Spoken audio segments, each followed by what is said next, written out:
Don't blame them, blame us. They're just giving us what we want. Yeah, what they make us want so they can keep the gravy train running. You really think the culture industry just manipulates us? It sure doesn't enlighten us. Adorno and the culture industry. Next time on Philosophy Talk. Philosophy Talk, every Sunday at 8 a.m. on AM 950. With a look at your AM 950 weather, I'm Patrick Lilia. Sunshine today with a high of 81, then a chance of showers and thunderstorms overnight tonight with an overnight low of 61. Nightingale is your cozy, comfortable neighborhood bar and restaurant at 26th and Lindale in Minneapolis. Come in for the famous Nightingale Burger or the Ginger Tamari Chicken Wings. View their menu or place a takeout order at nightingalempls.com. Portions of the following program may be pre-recorded.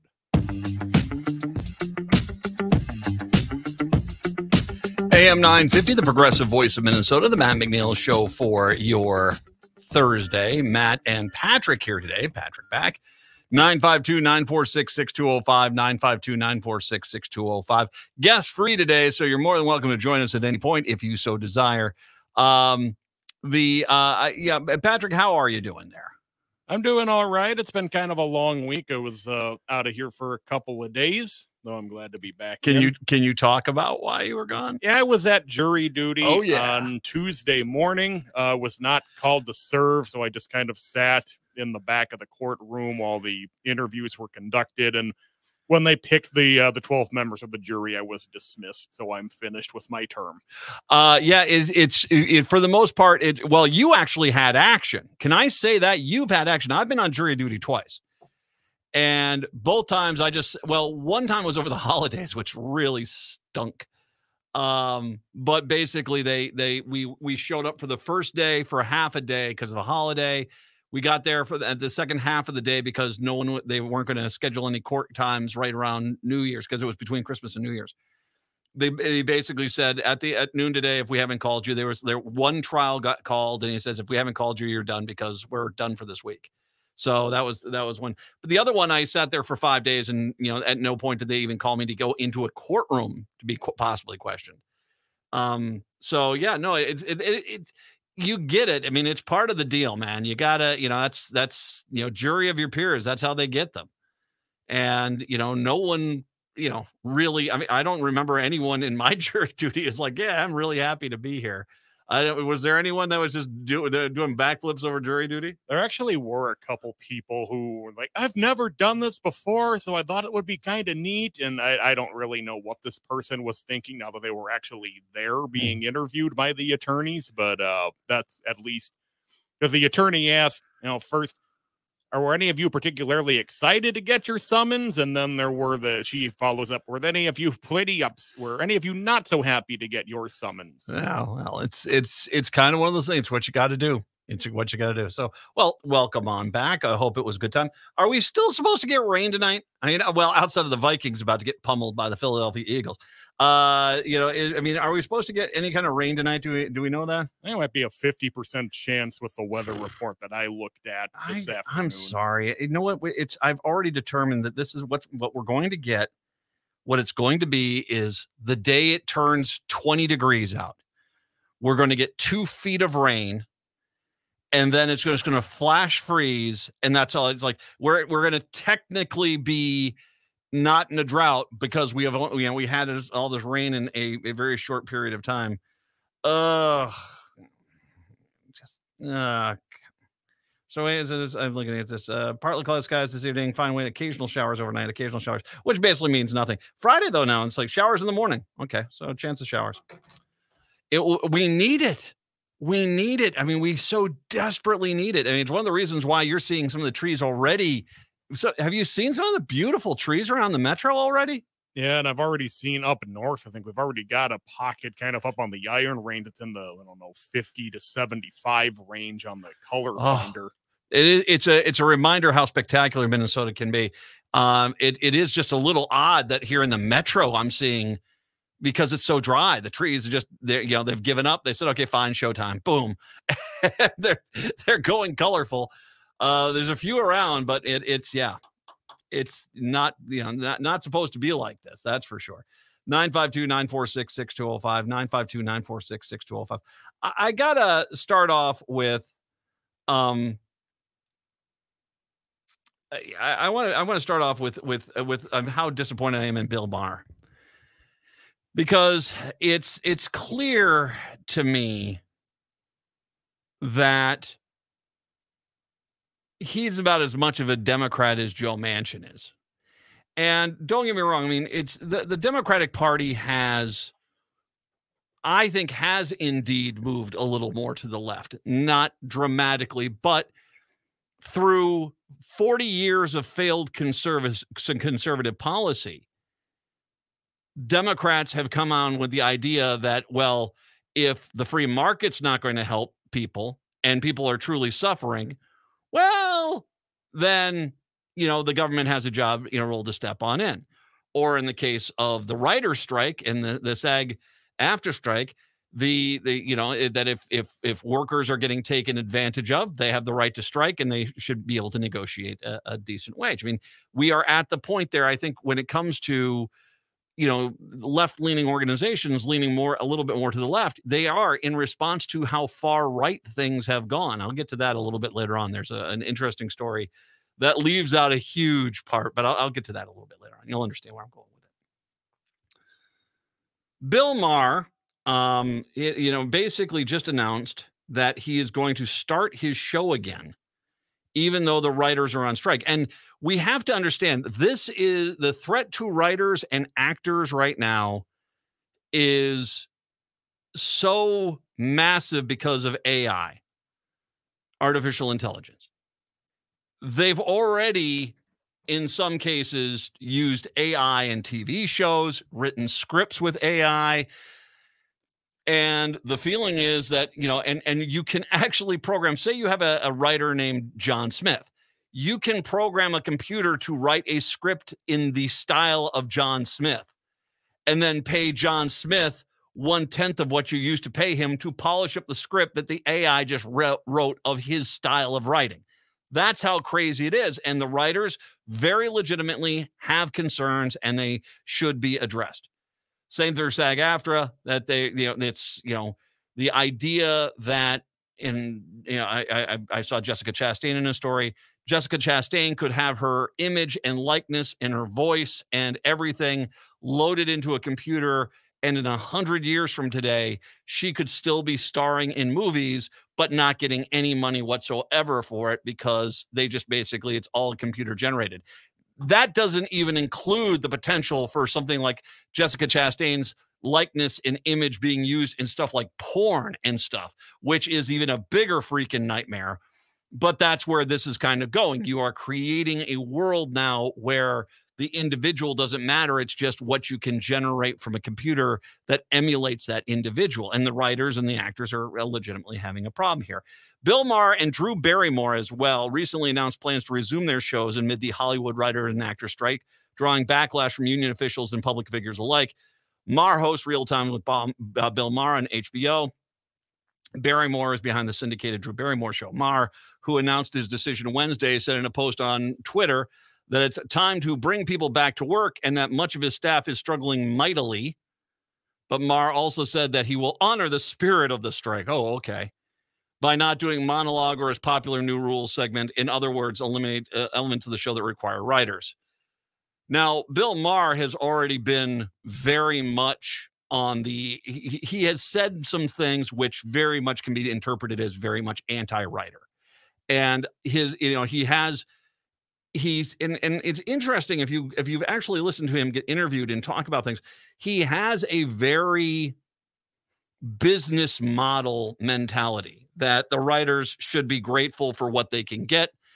Writers are a dime a dozen. We don't need them. I mean, well, I think we're going to see fairly quickly he needs them, but that's for sure. But,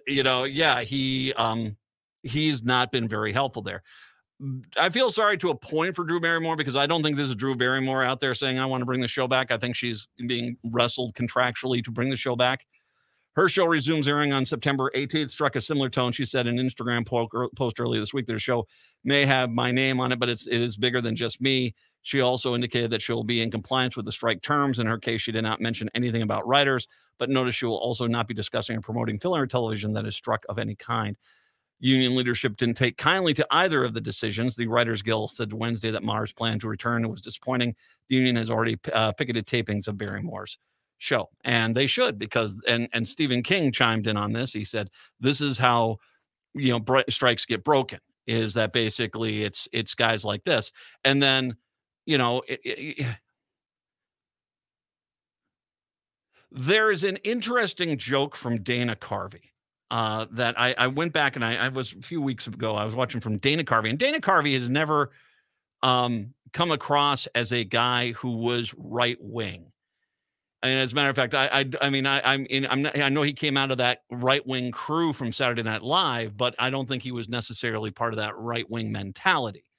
But during his bit, he made one joke that I was like, "Wow, really?" And that was, he said, "I was flying first class across the country," and he said, and he just before it's like this, "Work harder." Just tells the audience to work harder.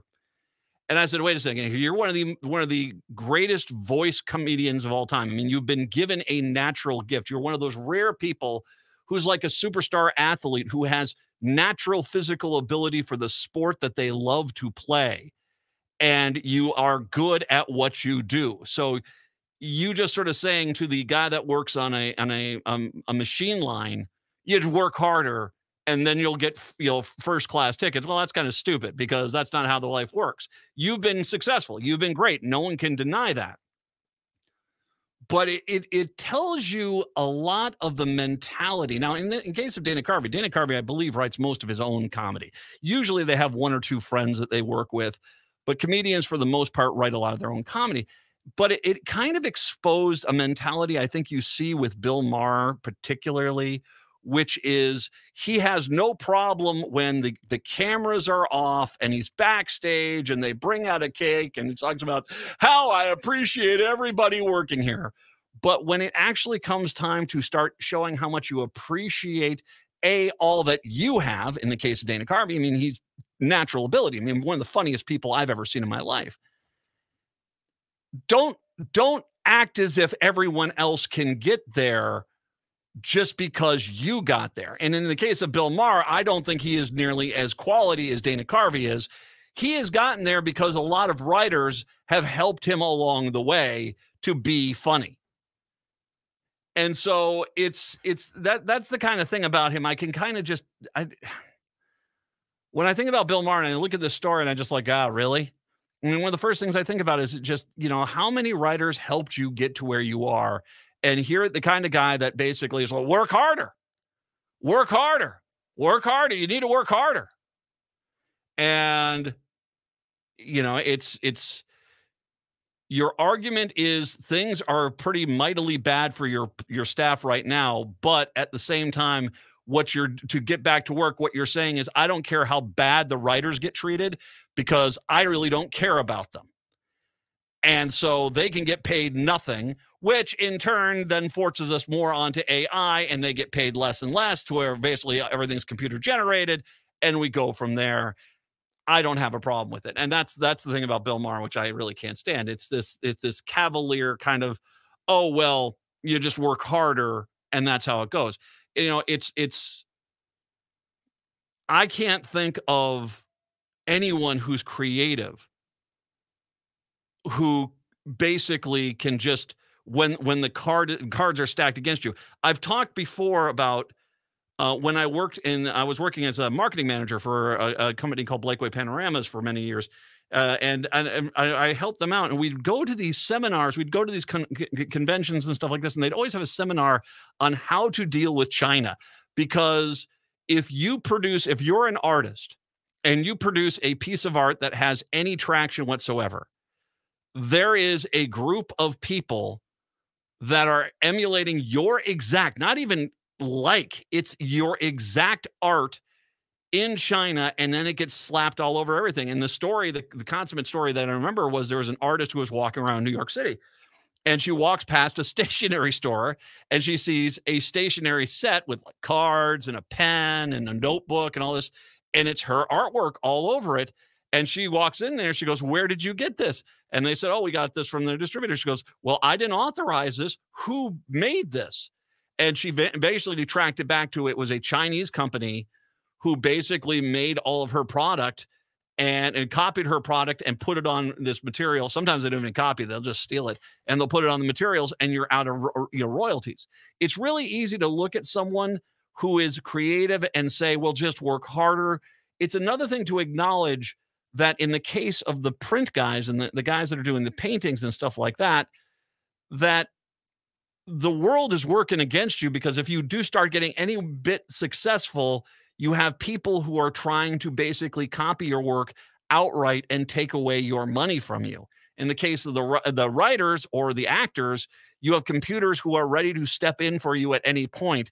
And then the only thing you can hope for is getting hired for fraction of the wages to clean up the script that the computer wrote in your style. How about that? And that's some scary stuff right there. And yeah, I'm incredibly disappointed in Bill Maher. When I saw the story and I saw this, I just sort of said, okay, this is not a Democrat. I don't know. I get it. He was a Democrat in that Bill Clinton era, but I think he was more clearly a moderate Republican that just kind of read the room early, that said, I can't really be a Republican today because they expect me to be far right. So I'll pretend to be a Democrat. And then here we are.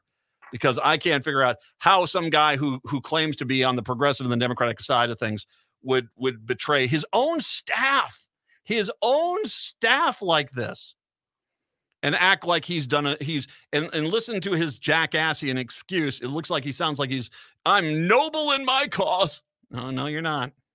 No, you're not. But yeah, good luck with all that. 952-946-6205, 952-946-6205. So the rest of this hour probably is going to be dealing with the story that just will not die, and that's the SRO story, because there's even more. And once again, thank God for the Minnesota Reformer, because if not for them, I mean, it is infuriating to watch how half-ass the news media in this town is approaching the story, that it clearly is being dragged around like a cow by its nose, because it's stunning to me that they just will not ask the obvious questions, which completely and totally undermine this far-right cop, far-right school board, far-right politician narrative that they're trying to push. 952-946-6205, 952-946-6205. Take a break. Come on back. It's the Matt McNeil Show right here on AM 950.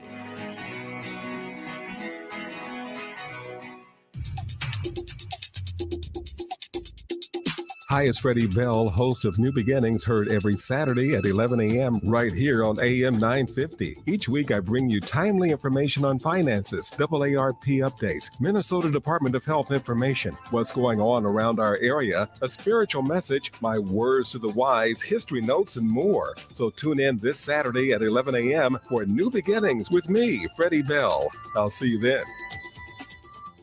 Hi, I'm Scott Shambot from Shambot Family Dentistry. We're the fear-free, shame-free dental office. We know dental anxiety and dental phobia are real. We'll take the time to get to know you and give you what you need to be comfortable at all times. We offer free nitrous oxide laughing gas and have high-tech options to help you feel calm and relaxed during your appointments. We'll help you get through every appointment in the most pain-free way possible. If you're having a dental emergency, we'll try and get you in the same day you call, because we don't like to see anyone in pain. As my daughter Rachel says, if you don't see my dad, please see another dentist. Take care of your teeth, because they're the only ones you get. This is Chad, owner of AM 950. I've been going to Shambot Family Dentistry for years. They get me in last minute when I'm in pain and make regular checkups easy and comfortable. Shambot Family Dentistry in Hopkins and St. Paul. Find them online at shamblotfamilydentistry.com or call 1-800-FIX-MY-TEETH. Hi, this is Todd from 30 Bales on Main Street in Hopkins. My co-founder Tom and I developed our restaurant to celebrate everything Midwestern cuisine has to offer. Our upbeat neighborhood gathering place brings together bright personalities, bold recipes, clean ingredients, and craft spirits that play with the unique flavors of the Midwest. The menu at 30 Bales is inspired by seasonal ingredient grown close to home. Find us across the street from the Hopkins Center for the Arts at 1106 Main Street with plenty of free parking. Go to 30bales.com to learn more.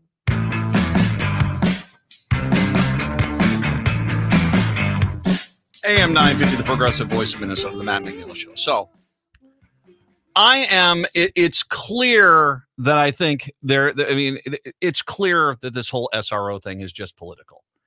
It is clear that this whole SRO thing is just political. That's all it is. I say that because there is no there to their argument. Once again, I think here are the basic questions which the Republicans and these police officers are not required to answer in regards to their objections to the SRO rules. One, considering you can still step in on a fight or a threat of violence or a crime happening, are you saying that you're upset that you can't, on a hunch or a suspicion or because you just want to, not throw a child into a restraint, grab them, throw them to the ground, your inability to do that, not to some child that's doing something wrong, but whenever you have a suspicion that is a bridge too far. That's your real problem here, is that you can't just grab a child whenever you want to. Number two, why, if this is so bad, are multiple police departments still having their officers in schools? Why, if this is such an outrageous overreach, why are many of the officers that are part of the SRO program still in their schools? And then lastly, you do realize the DFL hasn't yanked anyone out of a school. The school districts and the police departments, and or both together, they're the ones who have yanked the police out of the schools. That there is multiple reasons for this. Now, I want to go back to the original story. This was a Minnesota Reformer story from, I believe it was like the 29th of August. And there were two segments to this story, which I thought this will be the end of this. But once again, the crap job of the Minnesota political media, the crap job that they have done in following up on this, is the only reason this has lasted as long as this has. And so this is one of the reasons why I feel I have to, on a daily basis, call them out and call this whole thing out. So Minnesota Reformer story, end of August. Here are the two passages from that story I'm going to read again. Number one, under the law change, police officers assigned to schools, called school resource officers, cannot use prone restraints, meaning placing a student in a face-down position. In addition, the law states they cannot inflict any form of physical holding that restricts or impairs a pupil's ability to breathe, restricts or impairs a pupil's ability to communicate distress, places pressure or weight on the pupil's head, throat, neck, chest, lungs, sternum, diaphragm, back, or abdomen, or results in straddling the pupil's torso. Officers working in schools may use these kinds of restraints, however, to prevent imminent bodily harm and or death of a student or to another. They can basically, if a crime's about to happen, if a fight's about to happen, if someone's about to try to stab anyone, these rules that restrict them from just throwing a kid on the ground and jumping on them basically don't exist. They can do whatever they want. So this is literally officers who just want to go on out there and grab a kid and throw a kid down and not face any kind of consequence for that action. That's what this is. This is all a bunch of officers who are, that are protesting this, or school boards. They just feel as if somehow, some way, random adults grabbing children and being aggressive with them for no justifiable reason is somehow raising a better society. We agree to disagree. Republicans say if it's a problem, if the school resource officer cannot intervene in a conflict once it escalates to the point of being in a conflict, once it escalates to the point of there being imminent bodily harm. No, it's you. Are you saying that a police officer, if there are two people arguing in the street, that the police officer should be able to just put someone in a chokehold and hold them down on the ground under the argument of it could have gotten to a fight? I don't think so. Now, instead of grown adults, imagine that's children. Here's the second cut from that original story back in late August from the Reformer. Minnesota Attorney General Keith Ellison issued an opinion last week clarifying the law, and he noted that reasonable force may be used to prevent bodily harm or death. What is considered reasonable force varies on case by case, Ellison says in his opinion. And basically, it goes on to saying that the county attorneys in each individual instance will be the determining factor, which basically means the county attorneys are not going to prosecute. And so this is really even this is just words on paper. It's the county attorneys are going to allow the cops to beat the crap out of any kid for any justifiable reason. That's just that. That's just the way the system works. Maybe not Mary Moriarty in Hennepin, but pretty much every other county attorney is not going to sit out there, unless there's a dead kid or a seriously injured kid, and you've got definitive proof that that cop just basically went up there and walloped them, there's not going to be any accountability. So once again, the lowest bar we can put into freaking place, the absolute lowest bar of competency, of accountability. Going back to the original story. The League of Minnesota Cities, which insures all but 9 cities in the state, issued guidance on Monday about the new changes in a memo outlining some of the scenarios where the use of force is lawful. For example, officers are not allowed to physically stop a student who is throwing lunch trays on the floor and shouting, according to the League of Minnesota Cities. Officers would be able to use force, however, if the student is then throwing the lunch trays at someone else, because obviously it could result in physical harm, according to the League of Minnesota Cities. The authority to use the force for the sole purpose of restraining a student has been removed from the law. Thus, force cannot be used where the only justification is to control the behavior of a student who is damaging property, causing a disturbance, or acting out in a way that does not pose a threat of death or bodily harm. So this is the organization that basically insures these cities. We don't see a problem with this law. Mendota Heights Police Chief Kelly McCarthy says she believes many cities will follow the League of Minnesota Cities guidance since it's their insurance provider. McCarthy, former chair of the Minnesota Peace Officer Training and Standards Board, says she believes panic around the law change is political. I think the hysteria is partisan, McCarthy said. So here's the original story that basically lays out that no, this is, you can stop fights, you can stop murders, you can stop crime, you can do all these things. There's no restrictions. And even when you don't have that, it comes down to the county attorney in any individual county being able to determine whether or not charges should be filed against the police. So relatively, this is lip service. I mean, there is very little in the way of accountability that's going to happen with a police officer. It just is. There's just not going to be accountability. But the mere idea that there could be accountability is so infuriating for these officers and some of these schools that they basically have to try to stop it. And granted, the Republicans desperately need something that they can campaign on. So right now, Republicans are hoping violence breaks out in a school and there isn't an SRO there. And so they can say, see, because Republicans, considering how they act around gun violence in schools, they don't care how many kids get killed as long as they can use it for a political narrative. And if you say, Matt, that's kind of hard, well, that's them. And the other side of it is that basically the attorney general, the insurer, and even a former head of the Minnesota Peace Officer Training and Standards Board all have said this is perfectly legit. And if the people who are complaining about it are partisan. Once again, that should have been the end of it. Nice job, Minnesota Reformer. You laid out the information. This was done and there. The crap ass job of the Twin Cities, particularly the Twin Cities news media, to not follow up on these basic facts is one of the reasons why still today, much to my chagrin, I am still freaking talking about this. Because as much as they push back on this, I'm going to push back harder.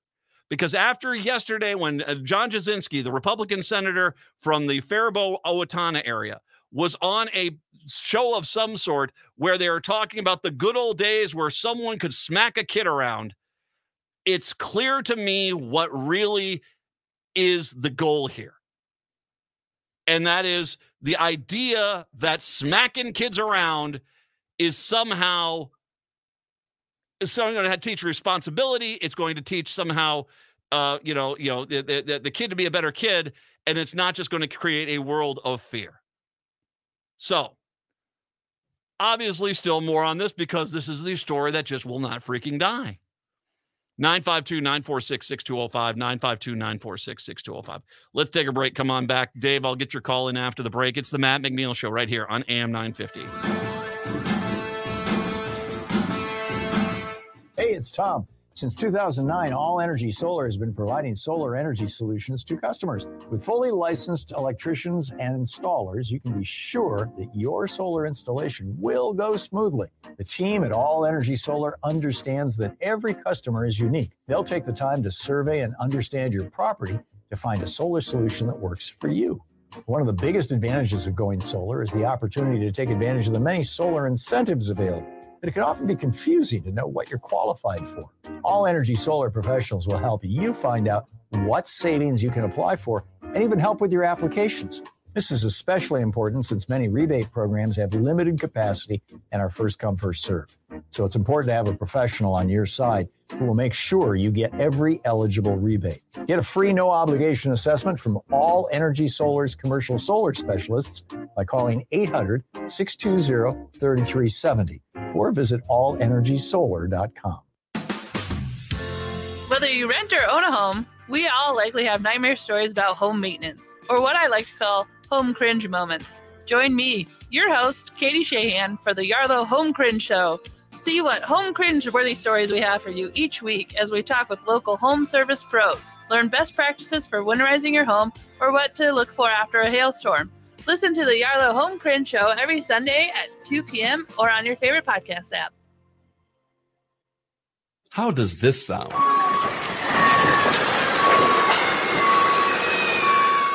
Doesn't this sound better? If you've decided to level your home and build new or to renovate, hire Better Futures Minnesota instead to take it apart by hand. Think before you scrap. Think of the energy and greenhouse gases saved when someone repurposes your old cabinets, fixtures, and lumber. Think of all the resources saved by diverting those building materials from the landfill. Better Futures Minnesota makes it happen for you. Hennepin County residents and public entities, funds are available to make the environmentally responsible alternative comparable to a typical demolition. For more information, check out betterfuturesminnesota.com.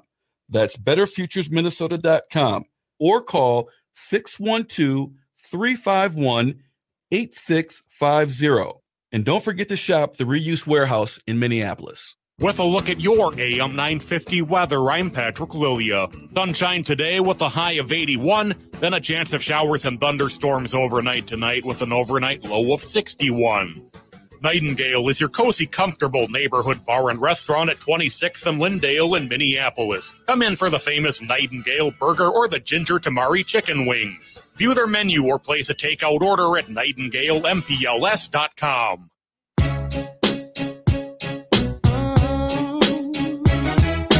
AM 950, the progressive voice of Minnesota. It's the Matt McNeil Show. 952-946-6205, 952-946-6205. Let's go to David in St. Paul before I get into some more of this stuff. Welcome on in, David. Hey, thanks for taking my call, Matt. I just want to, these police officers, maybe they need training in what, like, scope of practice means. Like when you're in the hospital or something, Matt, there's different levels of what different people can do and can't do. And if someone's getting out of hand or out of control, you use the least level of force. Okay. Yeah. If something happens, everyone knows that, then you get the experts involved. Okay. So then if you're in a school and someone is going to be, let's say something's happening, are we saying we're going to prosecute a fellow student if they go stop someone or break up a fight and hurt someone who was instigating this? Are we going to prosecute the student? No, that does not happen. Because they broke up the fight? Yeah. So what's the difference if a student breaks up a fight or an SRO person? I mean, it's just logically, like I said, Matt, they need to look at their scope of practice, what they're able, and should sit down with them and just maybe explain simple, law enforcement 101. It's David, right? Yep. Hey, David, so one thing I want to ask you really quick. Yep. One could make an argument that this whole thing comes from the fact that there is this mentality, this warrior training mentality that is basically encompassed police departments in the last 20 years, where it is this, you've got to treat them that everything's, every time you go out on the beat, it's John McClane at Nakatomi Plaza and Hans Gruber is basically trying to rob the place. And you have to do whatever you can at any point to do things because it's warrior training. I look at that and I see what they're trying to do here with the students. And it's not they don't have an off switch. They don't even know how to put the freaking brake anymore. That's what at least it seems like to me. Yeah, or even how to turn it on to stop a situation from even getting to that point. Like you're just going to jump into warrior mode and pull out your gun and, because de-escalation and things like that, so like I said, are we going to start prosecuting fellow students who break up these fights? No. If they're, there's no talk about the indiscretion of a prosecutor, or like you said, Keith Ellison already clarified this. It's kind of like, who needs to go back to law school or who needs to go back to training 101 to figure this out so. Well, okay, thanks, man. David, I appreciate the phone call. And you say it's not only Keith Ellison, the governor, Keith Ellison, the insurance agency for most of the cities in the state. Other police departments have all weighed in saying this is perfectly legit. And at no point does the Twin Cities freaking media point this out to these people who keep screaming that every child's going to die today. Ah! And that's their mentality. Oh, and by the way, don't mistake, this is this warrior training. Well, if I can't wrestle a kid down, he could have a nuclear bomb in his backpack. Are you saying, is Matt McNeil saying that he would rather have a nuclear bomb go off in a school? I think we're grateful that the cop basically choked that kid out. That's their mentality. Because once again, this law is not even a freaking law. Police can basically stop a fight. They can stop any kind of threat of danger. They can stop crimes. They can do all that stuff. They can pull kids off other kids who are fighting with each other. They can do all that stuff.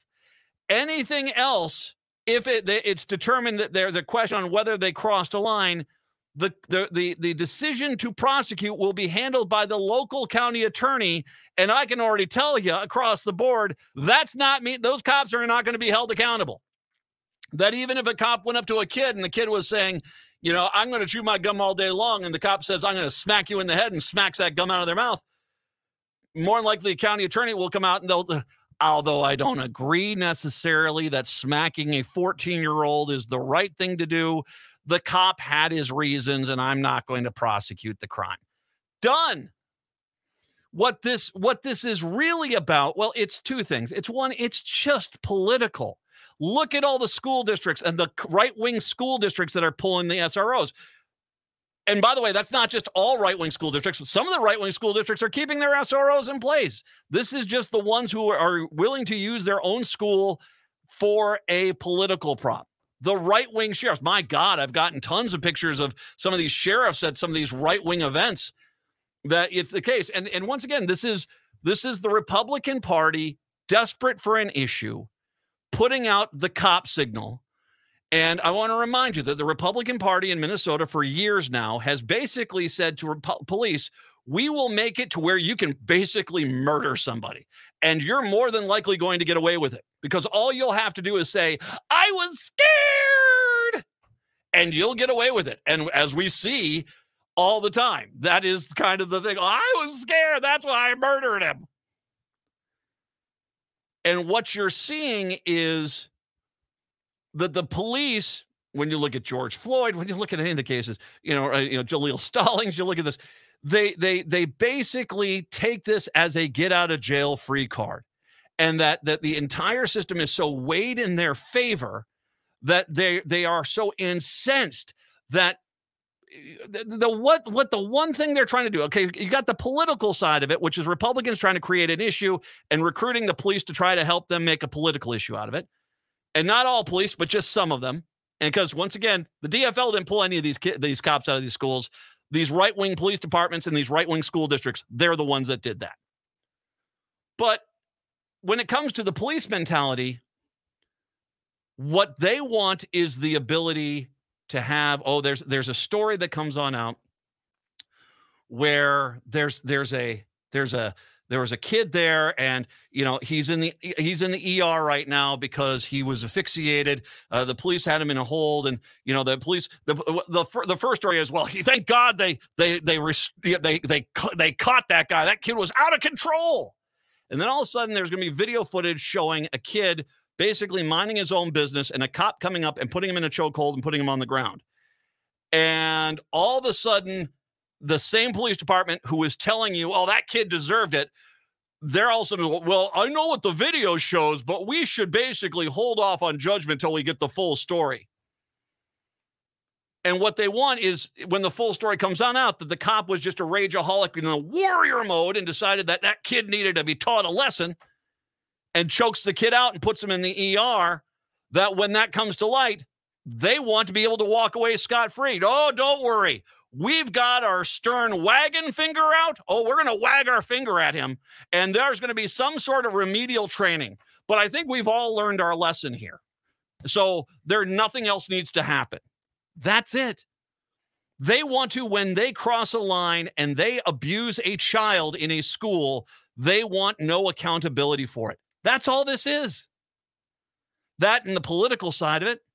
Now, yesterday, I ripped on KSTP for their joke of a story where they basically put out there was apparently a fight in Mankato. It was 10 kids. So I don't quite understand. By the way, I've had multiple people tell me that even if the SRO was in Mankato East, that fight would probably have gone for quite a while before the SRO even got there, because the SRO they have there is not exactly great. That's the story I've heard from other people.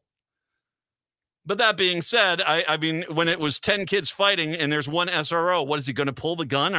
Because if you're crazy, if you think that I would rather have police officers pulling guns in school, I mean, that's crazy. Just because there's a fight. And I pointed out the fact that this is part of the problem. I mean, in this case of this KSTP story, who failed to acknowledge what the law does. In their story, they vary the situation. That they basically, this is how they label it. I read it to you. The new law prohibits SROs from placing a student in face-down position and bans certain holds on the neck, head, neck, and across most of the torso. That's all they say, which basically is not even the law. The law says that, no, all that still applies if there's a fight or anything like that. KSTP specifically, but it looks like with intent, left that information out of there because you can't create political pablum without basically kind of ignoring the facts. They must be starting to figure out that the public is turning against them on this issue, because yesterday they had a new press conference where they really were hammering on the table. During Wednesday press conference, the new law banning the use of the prone restraints on students, meaning placing a student in a face-down position, is putting students' safety at risk. I want to make sure we just understand what they're saying. That in their world, the safer situation is for some 220-pound roid-raging cop to throw a kid on the floor and put a knee on their neck or face or back or head or chest. That is a safer scenario for that child than not doing it. This is their argument, that safety is somehow being sacrificed unless a cop can basically beat the crap out of a kid in a school. That's unbelievable, but that's where they're going with it. They're desperate to try to make this into a special session. The House Minority Leader, Lisa DeMuth, is saying that Walz is kowtowing to the party's left wing. No. Okay, once again, Lisa, why did the Rochester, Duluth, Bloomington, Minnetonka, Lakeville, why did all their police, Brooklyn Center, why did all their police departments go put their SROs back in the school? You've got all these cops out there who are trying to make this seem like there's not a safe child in the state. First of all, only 28% of all schools have SROs in the state. The vast majority still have their SROs in place. So this is a small percentage of them. So I want you to explain to me, if those school districts think this is okay, why aren't the rest of them? Because they're taking a risk and they're putting the safety of the kids ahead of their own political agenda. That's the reason why. She won't answer that. But The law basically they're kind of concerned that this is not going to have the traction. So they're calling in their chips with the police to basically say, we need to make it seem like every child's going to die at the end of the school day unless you can basically convince them that they need to be able to choke out a 14-year-old at will. Yeah, this is crazy that's gone this long. And I want to make sure I take a moment here to really hammer on the Twin Cities news media, whose incredible lack of basic follow-up questions, or in the case of KSTP, outright not reporting what the news is to basically make one side look better than the other. You have allowed this issue to continue there. And now you have John Jasinski yesterday. Heartland Signal has an audio of him basically romanticizing the days when kids could be abused in school. And not a single damn one of you has gone out there and said, wait a minute, here's a sitting Minnesota senator who thinks that basically smacking a kid around in a school is a good idea. Not a single damn one of you. If I am the bellwether of honesty in journalism, then we're screwed. I shouldn't be. I am a talk show host. And if not for the Minnesota Reformer, I don't know if anyone would be getting the honest news on this stuff. And that's not because Minnesota Reformer is putting out false news or liberal news. They're just putting out the freaking news. You guys won't even confront these guys with well, why has Rochester got their SROs in place? Or considering that basically the county attorney will be able to decide whether or not charges should be filed. Aren't most of your county attorneys in the state far right-wing guys? So aren't they basically safe there? And why exactly do you need to, without cause, put a chokehold on a kid? Can you explain that to me? A 13-year-old child? They don't want to answer these questions. And I don't know if it's because, well, if I ask them these questions, they're not going to call on me on the next press conference and I might not have access. Do your gosh dang jobs, will you? Just do your damn jobs. The only reason I am still talking about this is because the Twin Cities news media is covering this story solely from one side. And the more that I read about this story, the more I keep saying to myself, this is an absolute joke that this has even gone this far. Less than 10% of the schools in the state have an SRO that's been pulled. Less, and almost all of them are far right-wing districts. Come on, man. Jesus. Anyway, speaking of the Minnesota Reformer, once again, they lead by example. They decided to ask the question, do kids think they're safe in schools? Well, let's find out after the break. 952-946-6205. 952-946-6205. It's the Matt McNeil Show right here on AM 950.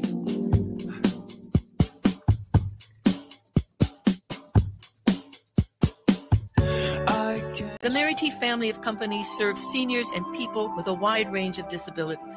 We provide home health care, hospice services, and accessible rental housing. This is Mary T, and we'd like you to join us. We're hiring direct care professionals, CNAs, nurses, and other support services. Our mission is to provide quality, personalized services to meet the unique and evolving needs of the people that we serve.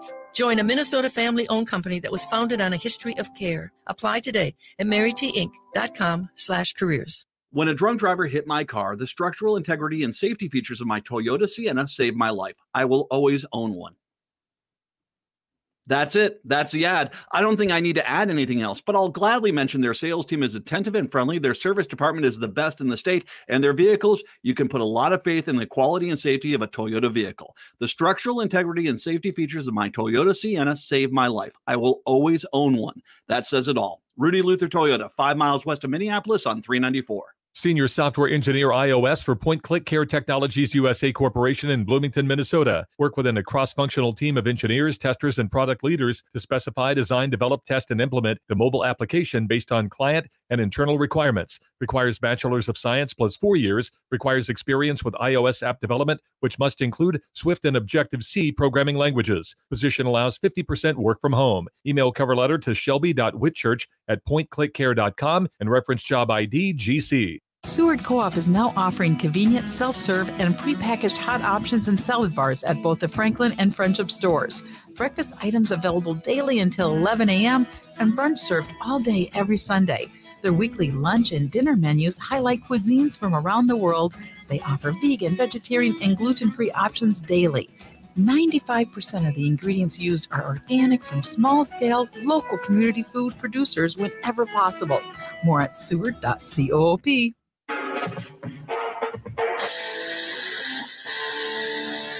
AM 950, the progressive voice of Minnesota, the Matt McNeil Show. So the Minnesota Reformer puts out an exceptional article here that basically, I'll read it out here. The unspoken assumption behind much of the debate is that schools can be a dangerous place and that police presence empowered to use physical force against students is necessary to maintain their safety and security. But there has been little discussion on whether that assumption is actually true or whether armed law enforcement officials are the best solution for whatever disciplinary problem schools may be facing. There are a number of high-quality data sources that can be used to measure the safety of Minnesota schools, but they all come from the problem of different angles. They include surveys which ask students about their experiences in schools.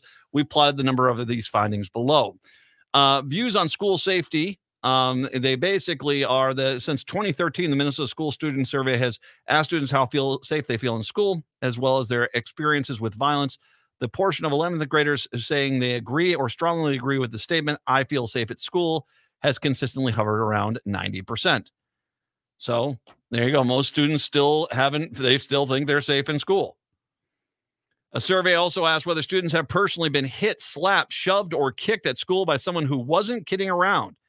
That figure hasn't changed at all. 92% of 11th graders say they have never experienced that in 2013. 93% said they'd never experienced that in 2022. So it's actually fewer kids have actually experienced that. That suggests that growing concerns about safety may be more related to external factors than to students' actual personal issues. The Department of Education reports major disciplinary incidents, primarily those resulting in out-of-school suspensions, to the state legislature every year. The biggest driver of those incidences is general disruption and disorderly conduct, which usually accounts for about 20 to 30% of the disciplinary actions. Basically, the school fights and violence are often lumped into a broader crime trends and popular discourse, but unlike violent crime, there's no discernible pandemic-era spike in student violence. The number of major disciplinary issues in 2022 was down actually slightly from the number reported in 2019. So there's no there. You're getting the idea here. Rates of drug use, alcohol use, premarital sex, and interpersonal violence are all down among American teenagers. Juvenile arrest records show a similar trend. From 2001 to 2022, the number of teenagers arrested in Minnesota fell from 52,000 to just 10,500, a decrease of near 80%. By comparison, adult arrests are down about 40% over that same period. Juvenile arrests did increase slightly between 2021 and 2022, so it'll be worth keeping an eye on that number. But once again, it's been dropping dramatically since 2021. None of this is to suggest that some schools aren't facing very real disciplinary challenges. Acts of violence like fatal stabbing in St. Paul High School earlier this year do happen and can have a devastating effect on the families and the communities involved. But these incidents are the exception rather than the rule. The general positive data from student surveys and the relatively stable trend in disciplinary actions coupled with plummeting arrest rates suggest overall the situation in Minnesota schools is a lot less dire than politicians and law enforcement officers are giving them credit for. This is a made-up story. Thank you, Minnesota Reformer. Those are numbers. This is a made-up story, and they're running with it all the time. I want to say at the beginning of this, there are some questions I wish that the media would ask the school districts and the police officers and the politicians who are, probably banging on their gavels with their gavels and insisting we need to change things. I want you to answer one very specific question. Can you please explain to me how allowing an SRO to chokehold out a 14-year-old in a school district at any point, how that builds character versus creates fear? Because you know what? You're not building character when you choke out a 14-year-old in a school. What you're really doing is creating fear. And the reality is the Republicans and the police, I think that's really their ultimate goal. Hour 2 is up next. Get ready for one of the coolest music events of the year, The 11th Powderhorn Porch Fest will showcase top-notch local artists spanning indie, rock, country, blues, and more on 3 porches that will transform into stages. Powderhorn Porch Fest is Saturday, September 16th from 4 to 10 p.m. along 17th Avenue between 32nd and 34th Streets. Featured are 13 talented artists and the electrifying Nerd D opening and closing the show. And it's not just about the tunes. Enjoy sweet and savory delights from food trucks and cool merch from local vendors. Don't miss the Reverie Cafe and Beer Garden, back for the 3rd year, perfectly complementing the music and festivities. Hosted by the Powderhorn Park Neighborhood Association and neighbors on 17th Avenue, this festival showcases strong cross-neighborhood partnerships. Powderhorn Porch Fest isn't just a music festival, it energizes our South Minneapolis community and supports local programs and services. Again, that's Saturday, September 16th from 4 to 10 p.m. along 17th Avenue between 32nd and 34th Streets. Learn more at ppna.org. Hey, Minnesota, it's Brad Friedman, host of the Bradcast. You're listening to AM 950 KTNF, St. Louis Park, Minneapolis, St. Paul, the progressive voice of Minnesota. News. I'm Ed Donahue. President Biden's son Hunter was indicted today on federal firearms charges. The AP's Eric Tucker reports this is part of a long-running investigation and comes after a plea deal fell apart. What Hunter Biden is accused of is lying on a federal form to purchase a firearm. And those forms ask you about your drug use. And the allegation is that Hunter Biden lied on that form. The indictment says Hunter Biden has acknowledged struggling with addiction to crack cocaine. President Biden's son has also been under investigation for his business dealings. A new AP NORC poll shows Americans are sharply divided over whether the president acted wrongly in his son's businesses. Those who were in the room say House Speaker Kevin McCarthy used some profanity at fellow Republicans who are pushing for him to step down. I don't walk away from a battle. I knew changing Washington would not be easy. I knew people would fight or try to hold leverage for other things. I'm going to continue to focus on what's the right thing to do for the American people. And you know what? If it takes a fight, I'll have a fight. The prosecutor in Georgia wanted former President Donald Trump and 18 others to be tried at once on charges of overturning the election results in 2020 in Georgia. But today, the judge ruled 2 will be tried next month. They had asked for a speedy trial. With a deadline looming just before midnight, the United Auto Workers Union and Detroit's big 3 automakers remain far apart in contract talks, and the union is preparing to strike. An explosion inside a shipping container at the world's largest rail yard prompted evacuations in Nebraska because of toxic smoke as Hurricane Lee swirls off Bermuda. The governor of Maine, Janet Mills, declared a state of emergency. The state is under its first hurricane watch in 15 years. A dangerous storm surge is projected to reach Cape Cod by tomorrow night. The Dow finished up 331 points. This is AP News. My brother-in-law died suddenly, and now my sister and her kids have to sell their home. That's why I told my husband we could not put off getting life insurance any longer. An agent offered us a 10-year, $500,000 policy for nearly $50 a month. Then we called SelectQuote. SelectQuote found us identical coverage for only $19 a month, a savings of $369 a year. Whether you need a $500,000 policy or a $5 million policy, SelectQuote could save you more than 50% on term life insurance. For your free quote, call SelectQuote at 1-800-452-5050. That's 1-800-452-5050. Or go to SelectQuote.com. 1-800-452-5050. That's 1-800-452-5050. SelectQuote. We shop. You save. Full details on example policies at selectquote.com/. Since when are houses disposable? I know. About half of what's in landfills are building materials that could be reused or recycled. For the sake of the environment, this has got to stop. There is money available to help Hennepin County residents and their contractors do the right thing. Reuse and recycle the building materials. You could earn $400 per ton for materials saved on a partial deconstruction of your next remodeling project, and up to $9,000 for a full deconstruction in Hennepin County. Fixtures and cabinets? All the way down to stair treads and 2x4s. Flooring? We floor you all day long, sister.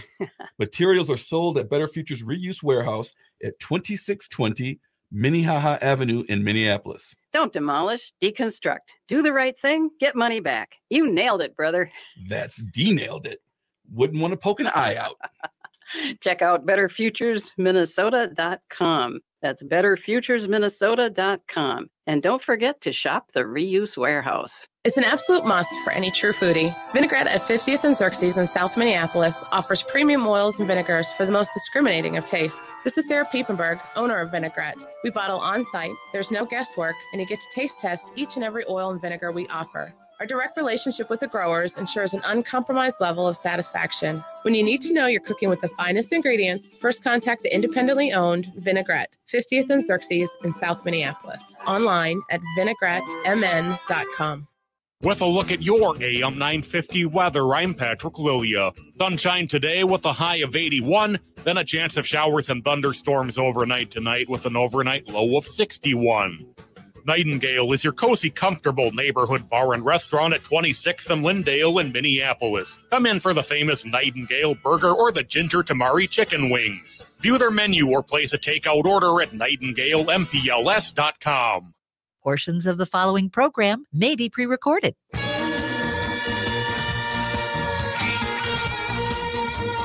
Hour number 2 of the show here on your Thursday. Good to be with you today. Matt and Patrick here. 952-946-6205, 952-946-6205. Jessica Chastain. You know, Patrick, do you know of this actress? I actually don't. You don't? Zero Dark 30? You never saw Zero Dark? That's probably the most. Would that be her? Well, she played. Didn't she play the Tammy Faye Baker in that one movie where she got nominated for the Oscar? Didn't she? I couldn't tell you for sure. It's possible. You really have no idea. Okay. Who's our starting center tonight in the Vikes game? Austin Schlottman. They got, my God, man. Sometimes we do run in different circles. I have no idea. It's because our center tonight, that guy's injured, right? Yep, that's right. He struggled with some injuries late last season and hurt something against Tampa Bay on Sunday. And that's tough when it's, 4 days from game to game. You know what would be a story? If Jessica Chastain was our starting center. There we go. I'd be watching that game tonight. Go. Jessica Chastain. She's an actress out there. This is, I got to admit, I'm going to be on her side 100%. And I don't know what this diss is, but considering it involves Target, I'm a little bit, okay, what are you doing? Jessica Chastain called out the shady headline for suggesting she shopped at Target to get into character for her new movie, Memory. Is it about someone who shops at Target? Because I think a lot of people shop at Target. The Los Angeles Times story she called out was titled, Jessica Chastain shopped at Target to get in character as a normal person who leads a simple life in her new movie. The actor clarified that shopping at the big box chain store wasn't the usual part, and the unusual part, it was buying her own clothes for the movie. Such a shady and clickbait headline she wrote on Twitter. The interesting part was that I shopped at Target. I do it all the time. Best holiday decorations and school supplies. It was where I got into character by shopping for my own costumes. That's not the normal part. So basically, yeah, it's which is, by the way, is kind of a cool thing. I got to imagine if you're an actor and they say, by the way, we need you. You're supposed to look like a suburban mom. I want you to go to Target and go find the wardrobe. That's on you. We're going to give you $1,000. You'll be your wardrobe for Target. All right, off you go. Kind of a fun thing to do, and kind of an interesting concept here. But this whole thing is like, I've decided to go visit the smaller people. I get that celebrities, to a point. I mean, celebrities, they live in a very interesting world. They really do. To a point, I feel sorry for them because many of them are just like you and I. What they do for a living is they're in movies and TV. And sure, it's easy to look at some of the big celebrities who have had success and say, wow, they make a lot of money, but the vast majority of them don't. And as a matter of fact, one of the things I think the SAG-AFTRA strike has done is that especially a lot of people who are working on these streaming movies or on TV series, they don't make any money at all unless the series is a outright successful, massive hit. And there really is, that doesn't seem to happen that much anymore. So, the fact that and know how I know Jessica Chastain is legit, because she's right. It does have pretty good holiday decorations and school supplies. Like what are you going on? I'm going to go have my handmade notebooks made. It's like, come on, man, that's not how it works. Handmade notebooks, not you, Edina guy. No. Where do I find those? Or the paper made from like young lambs or something from like Estonia. Ooh, fancy schmancy. My little junior will look so impressive in school. No, Edina guy. Jessica Chastain went on to add here. I was in Nashville at the time. I went to Target. Jessica Chastain told IndieWire for the costume choice on Wednesday. We were moving quickly. I think I spent like $130 and I bought it back and we did a fitting. Michael told me that our cinematographer goes, she still looks too chic. There was a lot to try, so we just scrubbed Jessica of any kind of movie star feeling that we can. So I appreciate it. I appreciate that I was doing my own hair every day. It was kind of fun. In memory, Chastain plays Sylvia, a recovering alcoholic with childhood trauma, along with a budget wardrobe. Chastain didn't wear makeup when playing the character. So, yeah. She also didn't have a trailer on set. I'm not doing a movie to be pampered, Chastain told IndieWire. I wanted to be, if I want to be pampered, I'll go to a spa. I'm doing film work and I'm trying to be creative. I don't need to sit by myself in a trailer. While promoting Memory at the Venice Film Festival, Chastain said she was nervous to do it amid the actors and writer strike. Memory had an interim agreement with SAG-AFTRA, so Chastain was allowed to do press. I'm here because SAG-AFTRA has been explicitly clear that the way to support the strike is to post on social media, walk the picket line, and work to support interim agreement projects. So there you go. Yeah, just, okay, why are you dogging on Target? LA, was it the LA Times? Yeah, the LA Times. Why are you dogging on Target, man? I mean, I can't go, I'm sorry, I can't go to Walmart, man.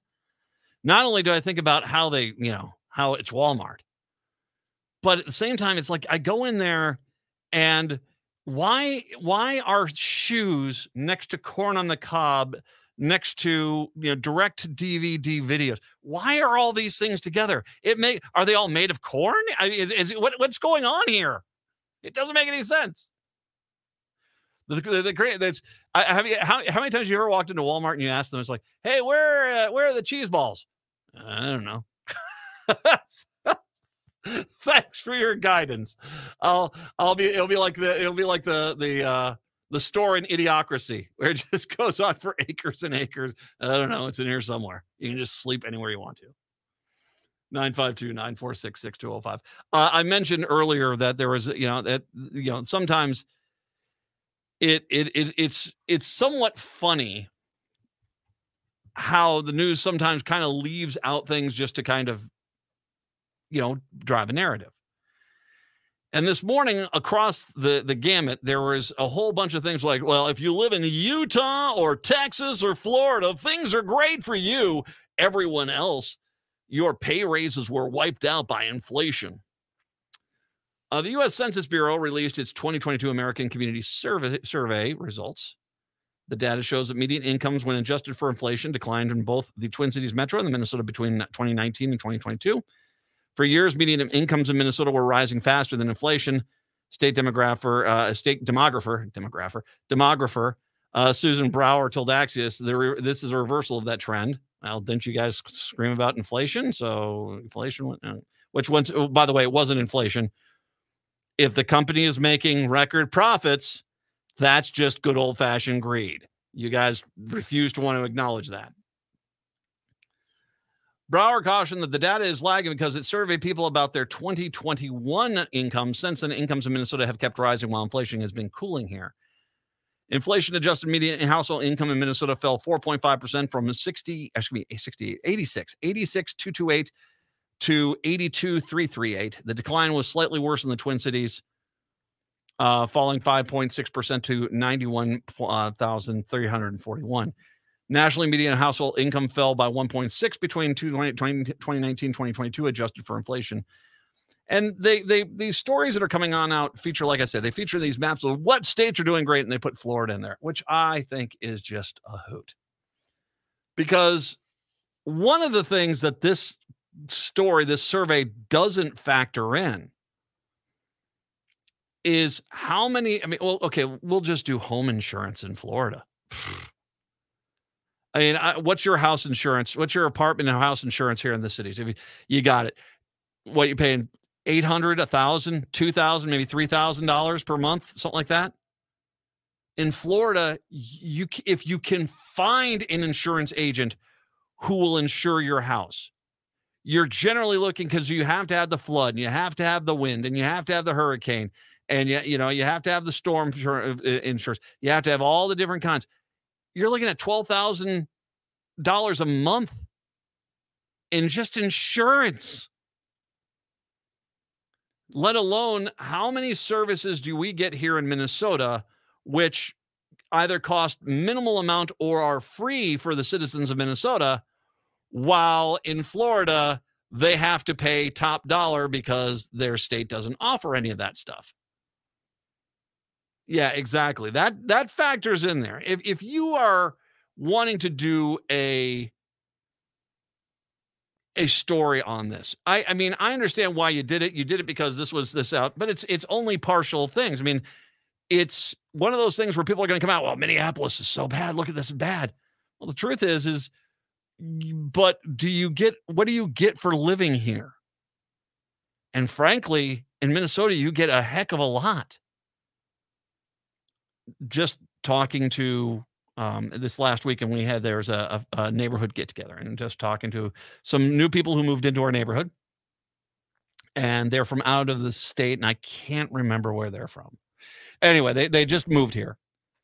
And the first two things they said is, I cannot believe how nice all the parks are. The parks are amazing, and they're really nice, and they're clean, and all the equipment is brand new. That's amazing.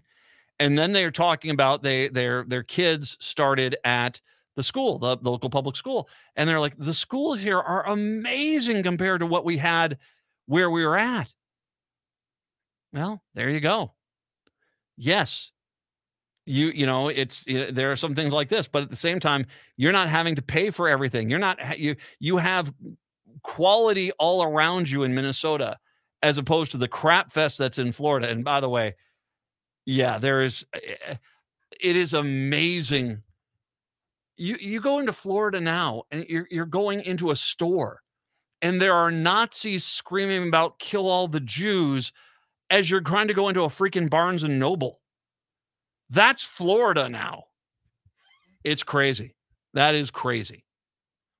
So no, like she said, that the article said that these numbers might not be factoring in for the 2022 increases they've seen, but the reality is I'd still live here than I'd live anywhere else, because you're saying to me, oh, you might get a slight bit more of income versus inflation in Florida, but then you've got to live in Florida. 952-946-6205, 952-946-6205. I want to come back. I'm going to take a little bit of an early break here. When I do come back, I want to talk about the reaction to me just posting the story about the Carver County Libraries keeping the certain book up on the shelves, and how these people are freaking crazy. They are nuts. We'll talk more about that in a second. 952-946-6205, 952-946-6205. It's the Matt McNeil Show right here on AM 950.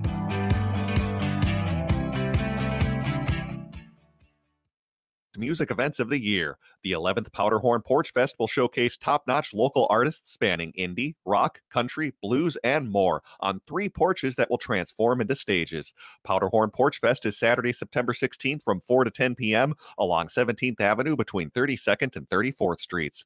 Featured are 13 talented artists and the electrifying Nerd D opening and closing the show. And it's not just about the tunes. Enjoy sweet and savory delights from food trucks and cool merch from local vendors.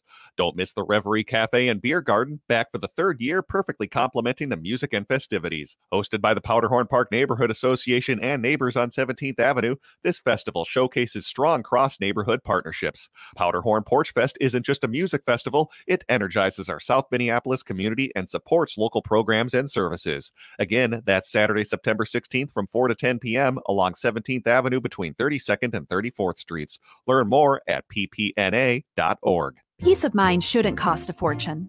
We keep things simple at Schroman Law because we believe planning for your estate and end-of-life care shouldn't be stressful or expensive. Every client relationship starts with a free consultation so clients have the information they need before making important decisions. From there, we work closely with clients to ensure they are choosing the most efficient and cost-effective plans for their specific needs. Schedule a free consultation today at schromenlaw.com. That's SCHROMEN law.com. Would you let animals pick your insurance? Do you really need to experience mayhem to get the best rates? Or how about a celebrity quarterback or fake university saving you money? There's a lot of marketing stunts when it comes to insurance, but what you really need is someone looking out for you. Call Array Insurance, and they will work hard to find you the best insurance coverage and rates. So avoid gimmicks and call Cheryl at Array, 763-504-3067, or arrayinsurance.com. Array Insurance, working hard for you.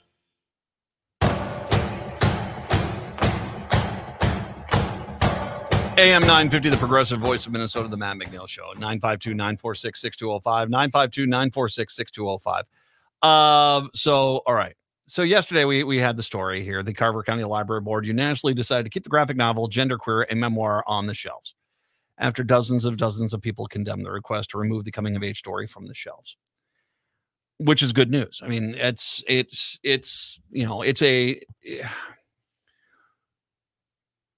we are, one of the things that I'm very glad to live in this time that we are living in this time is that it's not easy, but we are starting to come and accept the fact that there are LGBTQIA plus people on the planet, and that it hasn't been easy for them. And that it hasn't been easy because of bigots and if I can be,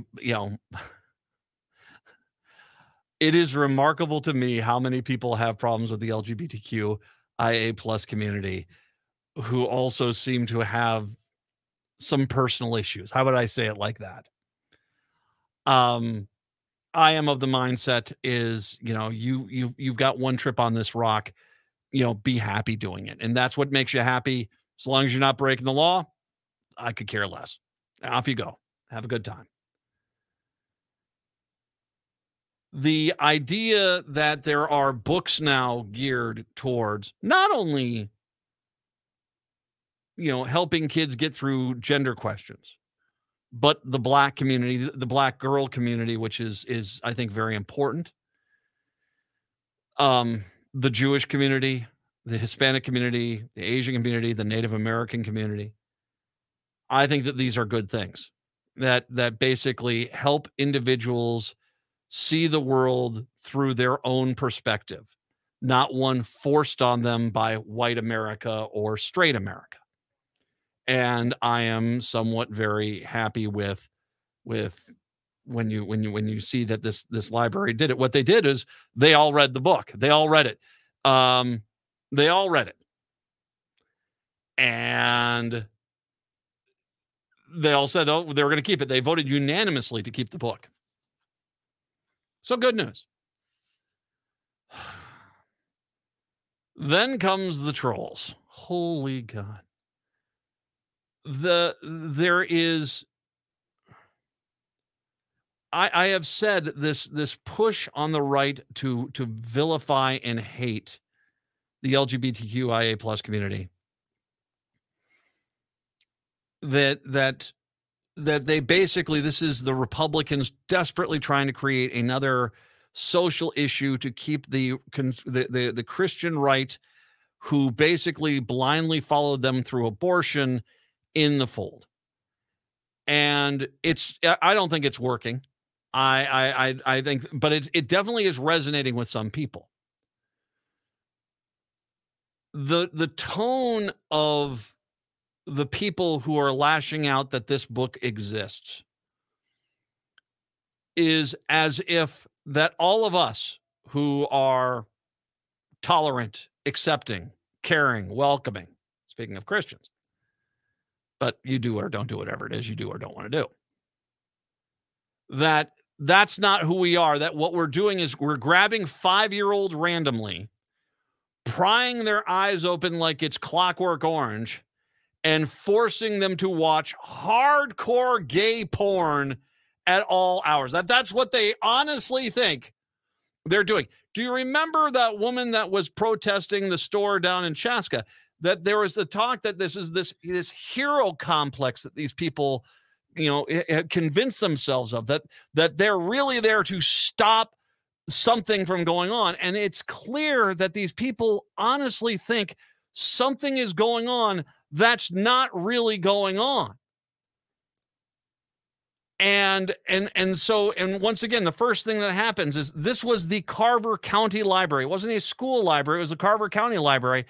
And the first thing that happens is these school libraries are jamming this book down 8-year-old kids' throats.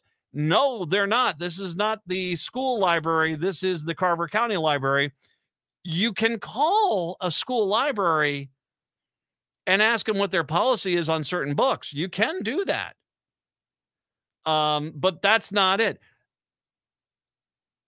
The answer always is for them is the same thing always, which is I'm a groomer. I'm trying to sex traffic children. I'm trying to do these things just because I believe that people should be able to read a book that might not actually apply to me, but can help, teen kids figure out their lives. And I don't have any problem with that. I don't have any problem with that.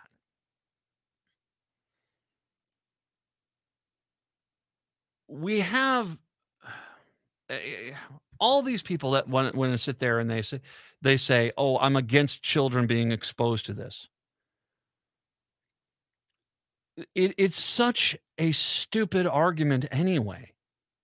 Now, I'm not saying I would respect them anymore if they went into a library and demanded every book that has heterosexual sex scenes in it removed from the library. But at no point do these people even bat an eye at that.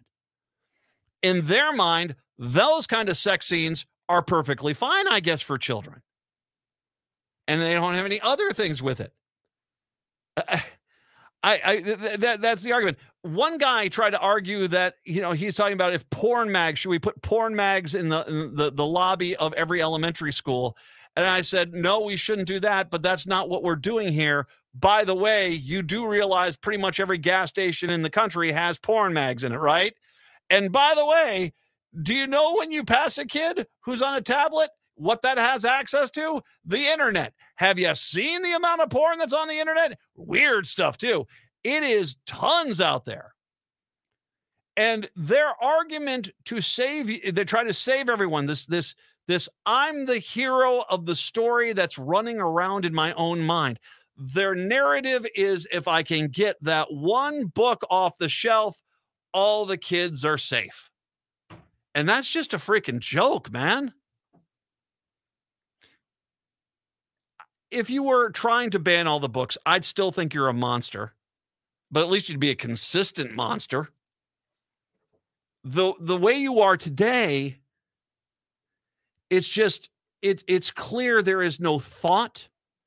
There's no rationale. There's nothing outside of howler monkey screaming at the top of your lungs.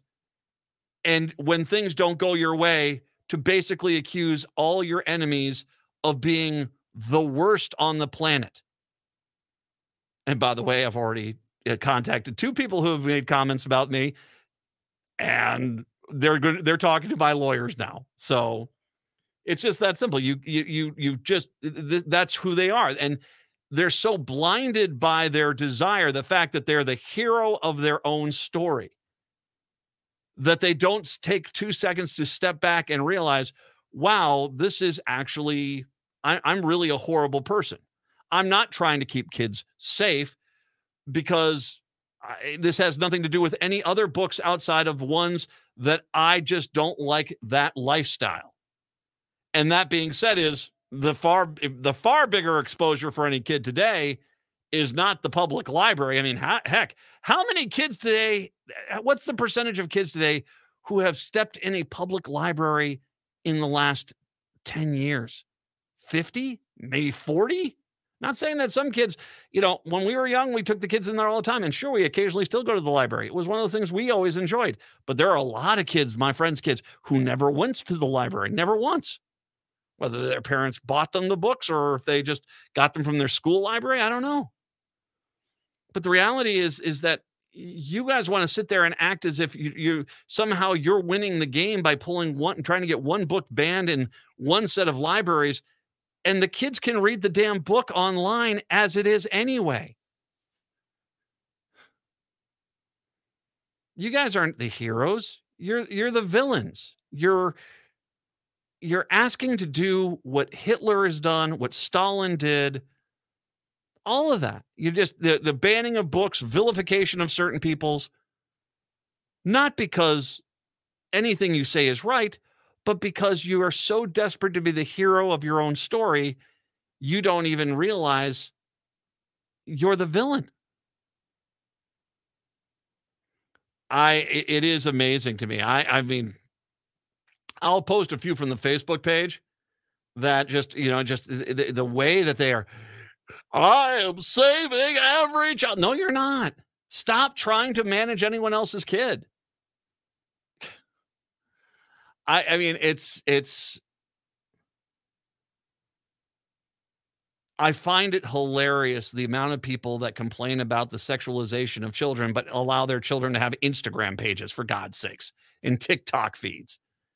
Dear Lord, what's wrong with you people? People don't even see the forest for the trees, which makes this argument when you get this, you realize this isn't anything cohesive. These are the crazy people that used to always exist in our society, but we knew to avoid them because the only place you could see them was when they were ranting and throwing their hands in the air as they roam down the street. Now they've got what looks to be a respectable profile picture and a social media account. But they're still the howler monkey loon balls that we always knew them to be. Don't ban the books. Don't ban the books. Because the reality is that that's just a fool who has never been a winner in their life, desperately trying to find some way that they can be the hero of their own story. And the reality is that story just doesn't even exist. And if they took 2 seconds to step back and even think about what they were doing, they'd realize how misguided they were. 952-946-6205. 952-946-6205. We'll take a break, come back. Matt McNeil Show right here on AM 950. Turn to Auto Technical with your vehicle donation. We have families waiting for a car. Over 85% of unemployed are successful in finding and keeping a job if they have dependable transportation. A car plus a job equals a life changed. 612-919-5526. We have families waiting for a car. 919-5526 or autotech.org. It's the start of our favorite season in Minnesota, football season. That's right, with all the hype and action this season brings, we know things can get loud and messy quick. Before you invite your friends and family over to watch the big game, you better call my cleaning heroes at Zero Res to clean up all of those fumble moments in your home. Lucky for you, you can score big this month with great savings. Right now, you can get your entire home zero-resified from Minnesota's ultimate carpet cleaner and get 3 rooms of carpet cleaned starting at just $149. It's also a perfect time of year to get your air ducts cleaned this month with $100 off your air duct cleaning. And air duct cleaning will help alleviate allergies and asthma. You will enjoy less dust, lower energy bills, and your home will stay cleaner longer. Schedule your appointment today at ZeroResMinnesota.com or by calling 952-ZERO-RES and asking for the AM 950 special. Zero Res. Tune in this Saturday morning right here on AM 950 from 7 to 8 a.m. for the Gardening with Joy and Holly radio show. We'll be discussing how you can grow indoors all winter long, as well as lawnmower and small engine end-of-season maintenance. Our guest is from kidsgardening.org, Emily Shipman, and we'll answer your garden questions. That's all this Saturday morning from 7 to 8 a.m. right here on AM 950. Tell a friend and let's grow together.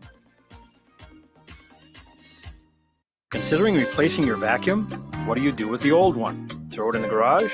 Worse yet, throw it in the garbage? How about trade it in and save? A1 Vacuum in Roseville has been around forever, and they take trade-ins. When you trade in your old vacuum, you save. So if it's time to replace that old clunker headed for the garage or landfill, bring it into A1 Vacuum in Roseville. You can find A1 Vacuum at a-1vacuum.com or call 651-222-6316. With a look at your AM 950 weather, I'm Patrick Lilia. Sunshine today with a high of 81, then a chance of showers and thunderstorms overnight tonight with an overnight low of 61. Nightingale is your cozy, comfortable neighborhood bar and restaurant at 26th and Lyndale in Minneapolis. Come in for the famous Nightingale burger or the ginger tamari chicken wings. View their menu or place a takeout order at nightingalempls.com.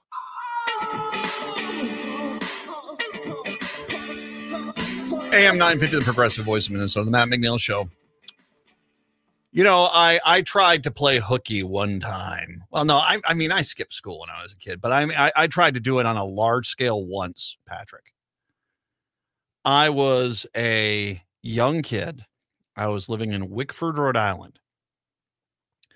And like every Rhode Island kid, you go into swimming classes because that's what you do. You go out to the ocean and you swim. Someone had signed me up for the wrong class. And so I get there, and the first thing they say to me is, okay, we're going to swim out to the Big Rock and back. And the Big Rock, you know, I was a little kid. I'm probably about, 7 or 8 years old. And the Big Rock was probably about maybe 10 swimming pool lengths out into the water.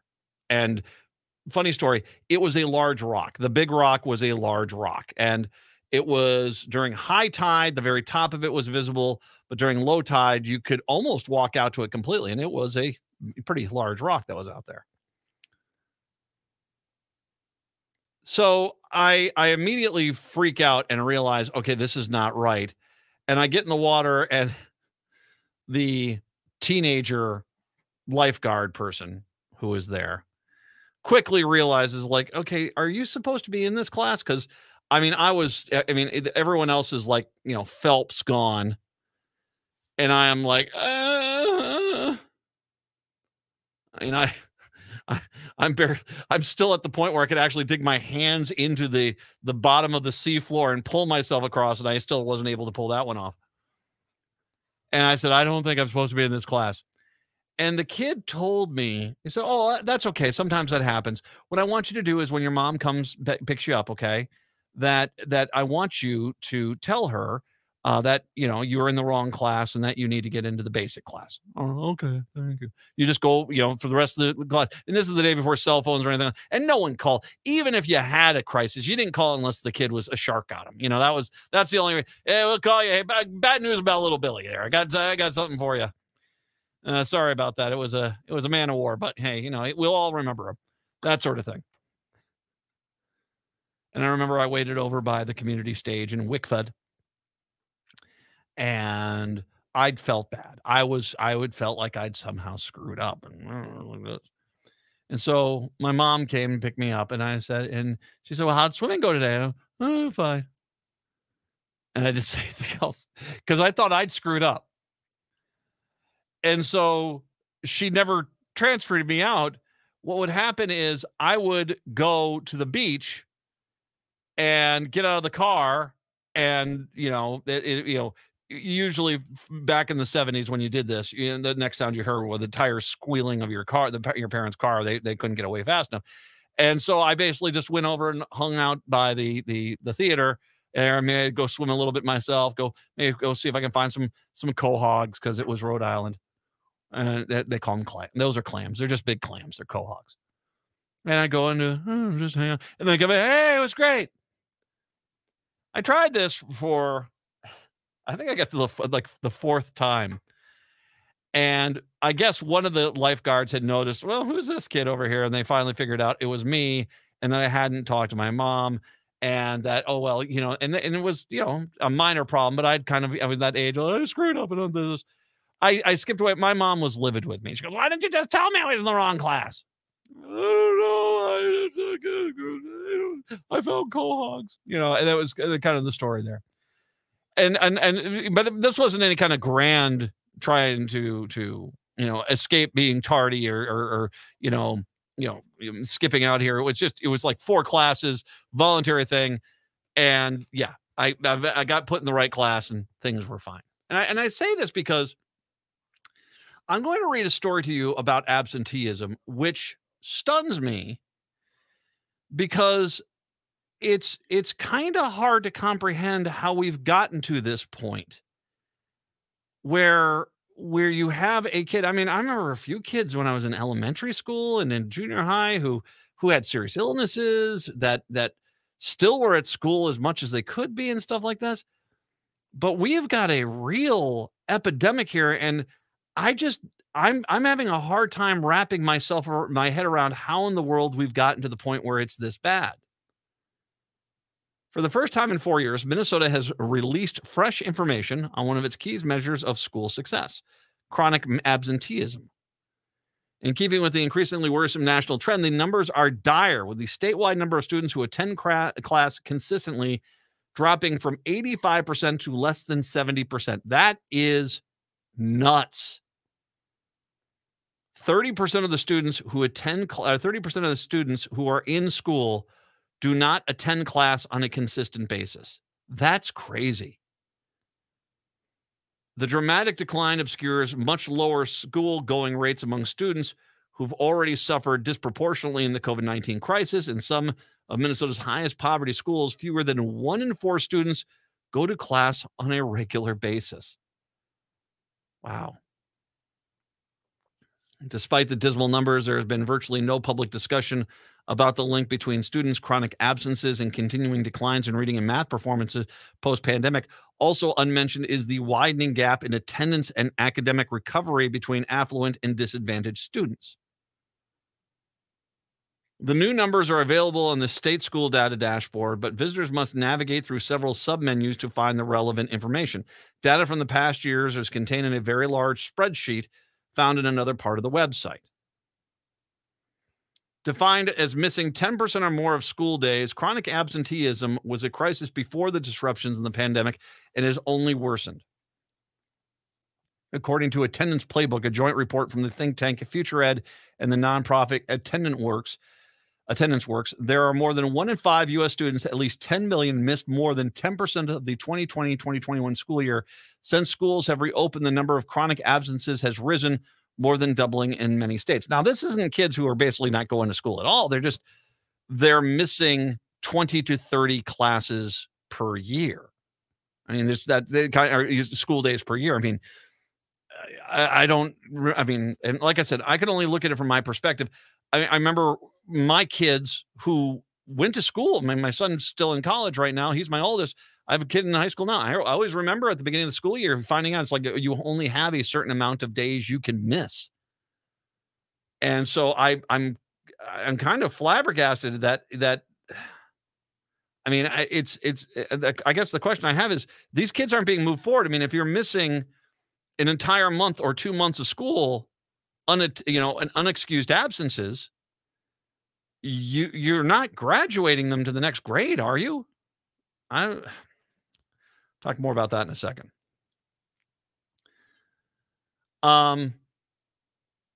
Many of the chronic absentees have risen, more than doubling in many states. Minnesota's numbers underscore an even harsher reality. As with declines in student wellness and academic achievement, the pain is not distributed equally. The children who were already behind in the pandemic have suffered continuing compounding effects. In Minneapolis public schools, for instance, the overall attendance rate fell from 79 to 46% from 2009 to 2022. Once again, I want to make sure we understand that 54% of the school is missing 10 or more days of school per year. While the number of white students attending school 90% or more of the time dropped from 90% to 59%, the number of black students fell from 71% to 32%. For Native Americans, from 44 to 24%, and for Latinos, from 78 to 44%. Attendance among children receiving special education services plummeted from 63 to 37%. Research showing why it matters is clear. A middle schooler who misses 2 or fewer days each year has a 93% chance of starting high school on track to graduate. Okay, so once again, I'm going to make, and by the way, this story comes from MinPost.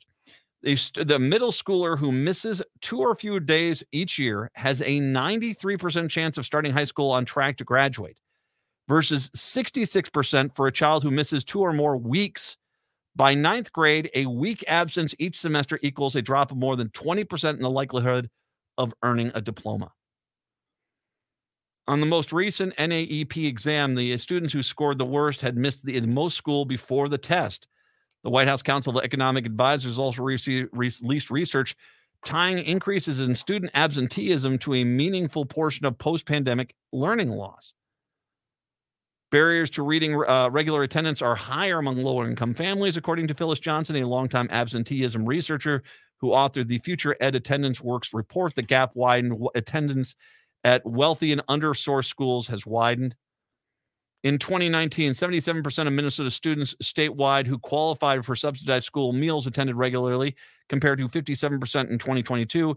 At the district's wealthiest schools, attendance was high in 2022, 87% at Armitage Elementary and Burroughs Community, for example. Meanwhile, 25% of children consistently attended high-poverty Nellie Stone Johnson, and just 17.5% at economically disadvantaged Bethune Arts Academy. Even more shocking, at Minneapolis Harrison Education Center, just 3% of students, one child, attended classes regularly. The center serves students who fit 3 demographic categories where attendance is historically low: high schoolers living in poverty and on special education plans because of challenging behavioral issues. Even though September was the first Minneapolis school board meeting since the state released the data, the topic did not come up. Instead, board members heard a presentation. Okay, when I read this story, and an excellent piece here, because sometimes when you have someone who writes something like this, you all of a sudden go, no duh. The reason why there is a worsening math and reading problem in schools is got to be this.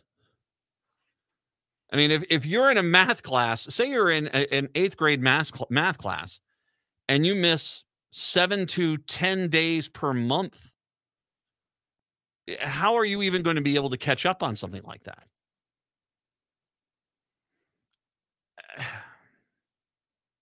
My life experience does not dictate everyone else's. By the way, Republicans, that's a statement you all could basically have, put on the wall like some sort of, Michael's Arts thing.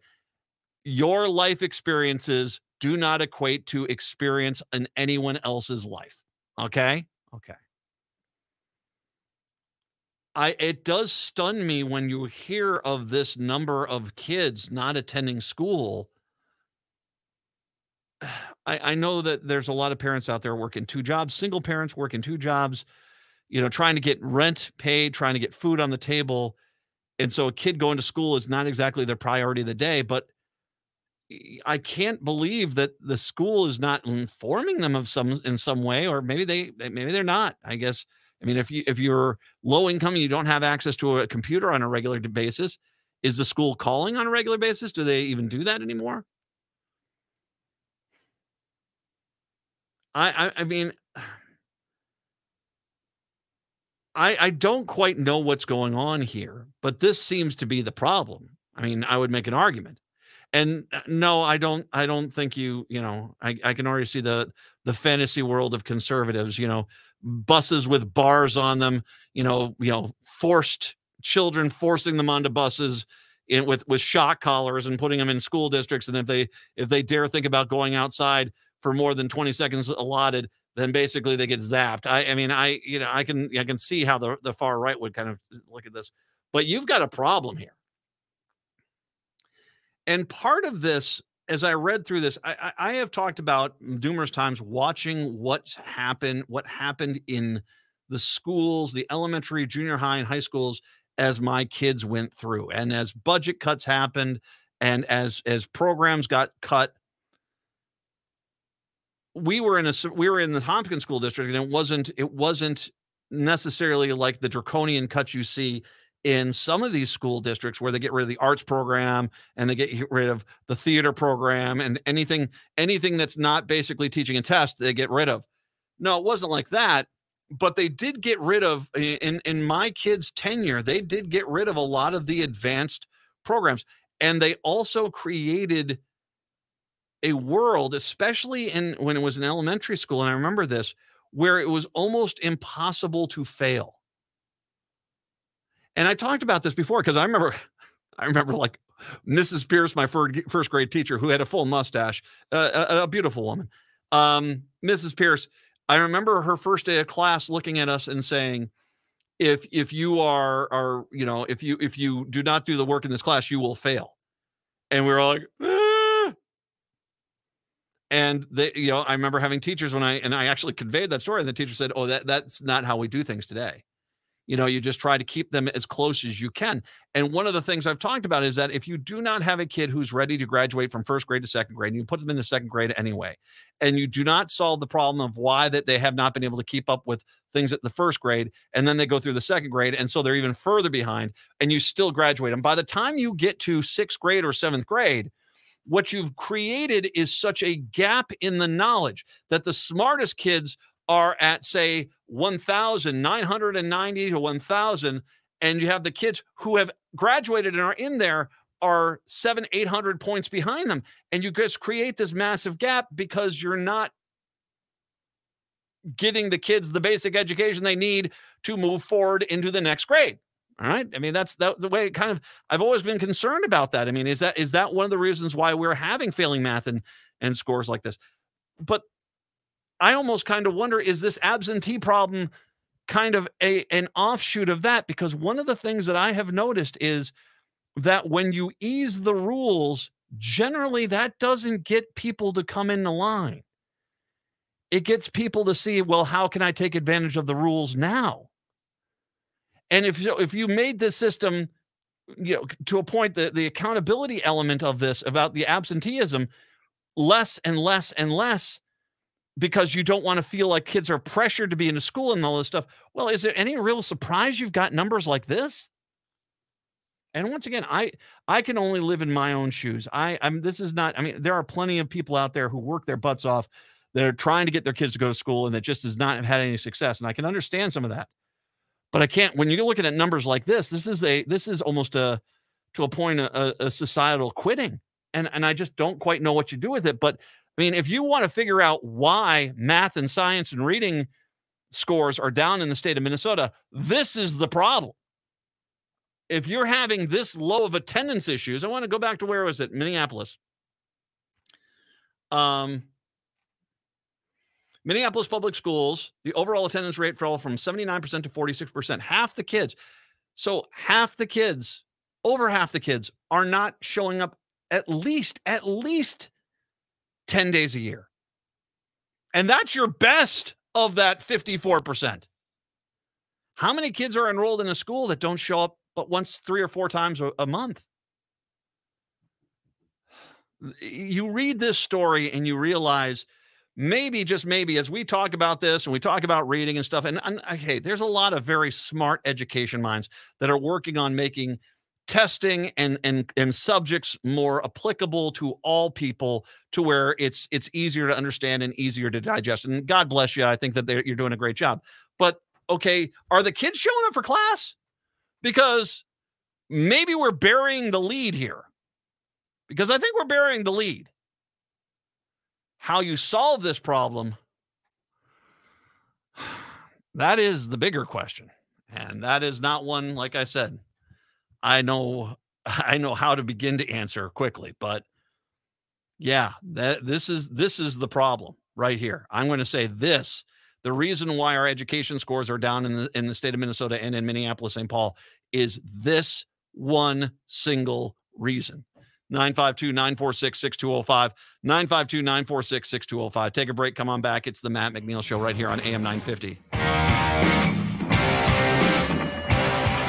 Fall is here and it's the season of changes. But you know what doesn't change? The fun and excitement at the National Eagle Center in Wabasha. Pack up the family for a perfect day trip and take a drive to Wabasha to join the celebration during their Soar Fall Flight Festival happening September 23rd and 24th.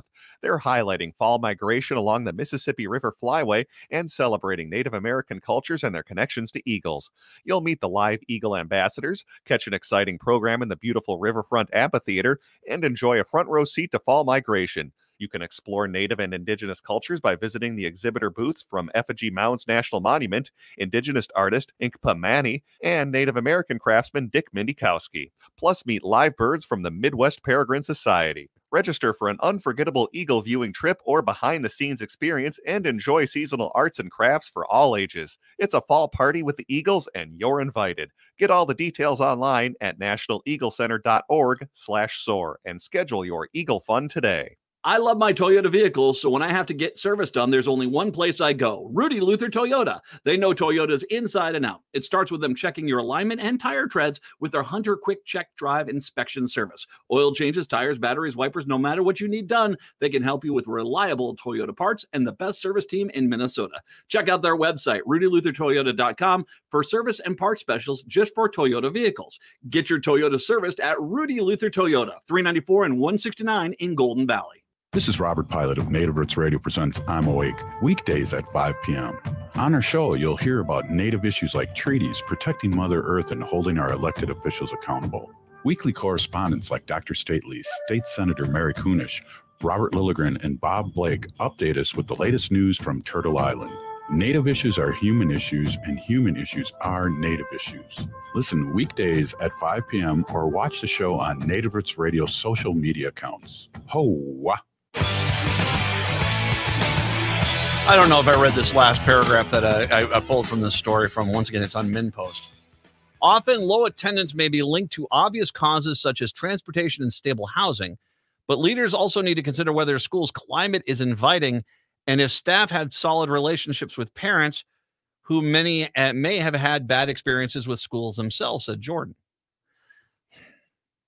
Now, once again, I think it's transportation, stable housing. I think obviously those are big issues. And I know in Minneapolis, they've had problems keeping enough buses running.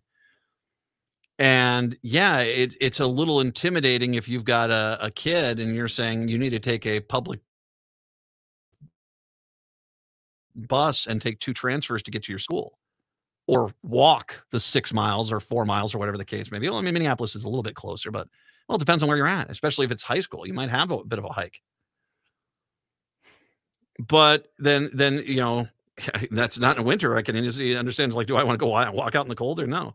Stable housing. I mean, I obviously, you've got an individual who it's a single parent. They're working really hard. They're just trying to keep the roof over someone's head and food on the table. It's hard at that point. I'm not going to question whether or not it's really a white person thing to do, to say, well, they should be taking care of the kids. How many days have you had to worry about the roof over your head and food on the table?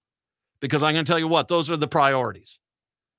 And as much as you wish you could go out there and help your kid, with their science project, the reality is you've got more pressing things to do. The school's climate is inviting. All right.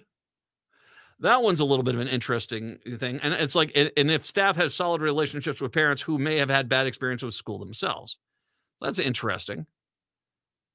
So is this now, what you're saying, is this a generational issue? That a parent themselves hated school, didn't like school, got no value from the school, or felt like they got no value for the school, and in turn have basically told their kids, I don't care what you do, you don't have to go to school. I'd prefer if you did, but you don't have to. I don't know. The school's climate is inviting. I can tell you what, for a lot of people, a cop in the school is not very inviting.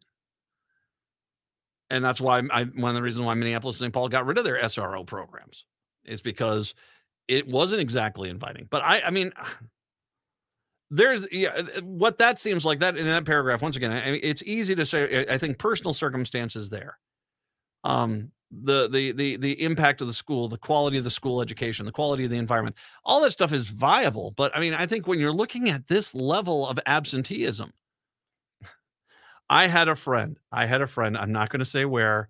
I'm not going to say. He worked for a department in a state government, and he came in with the new governor.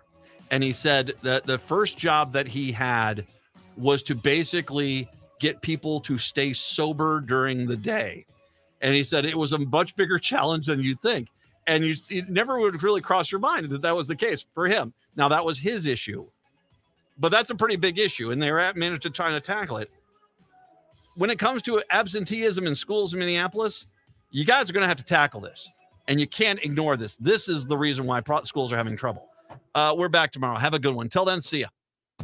Crooner's Supper Club invites you to enjoy drinks, a delicious dinner, and live music from both big-name local and national artists in a wide array of styles. Before or after your show, check out the new Maggie's Lounge, a perfect spot to visit with friends. It's open